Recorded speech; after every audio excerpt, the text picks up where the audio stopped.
Ilang magulang may ilang mga bagay na mahalaga mong pinaparamdam sa iyong anak upang magkaroon sila ng magandang kinabukasan.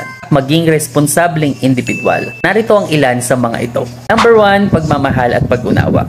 Paparamdam mo sa iyong anak ang pagmamahal mo sa kanila sa pamamagitan ng mga yakap, halik at mga salitang pagpapakita ng suporta at pangunawa. Mahalaga malaman nila na palagi nandyan ka para sa kanila. Number 2, respeto sa iba. Ituro sa iyong anak ang kahalagahan ng paggalang sa lahat ng tao, kahit sa mga magkaibang opinyon o kultura. Ang respeto ay isang fundamental na halaga sa pakikipag-ugnayan sa iba. Number 3, pag-aaral at pag-unlad. Mahalaga ring palakihin ang pagkakaroon ng interes sa pag-aaral at self-improvement.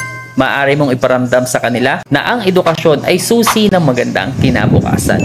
Pagiging responsable. Turuan ang iyong anak na maging responsable sa kanilang mga gawain at obligasyon. Ito ay magiging pundasyon para sa kanilang pagiging maayos na miyembro ng lipunan. Pagiging mapagkumbaba. Ituro sa kanila ang kahalagahan ng pagiging mapagkumbaba. Hindi lagi magiging tama sila at dapat nilang matutunan ang pagpapatawad at pagpapakumbaba sa mga pagkakamali. Plus, pagmamahal sa pamilya. Palakihin ang kanilang pag-unawa sa kahalagahan ng pamilya at mga kaibigan. Ang pagkakaroon ng malalapit na ugnayan sa pamilya ay nagbibigay ng suporta at kaligayahan. Ito ay ilan lamang sa mga dapat nilang matutunan. Sa pamamagitan ng pagtuturo ng mga prinsipyong ito sa inyong anak, makakatulong ka sa kanilang paglaki bilang mga responsableng miyembro ng lipunan na may malasakit sa kapwa at may malasakit sa kanilang sariling kinabukasan.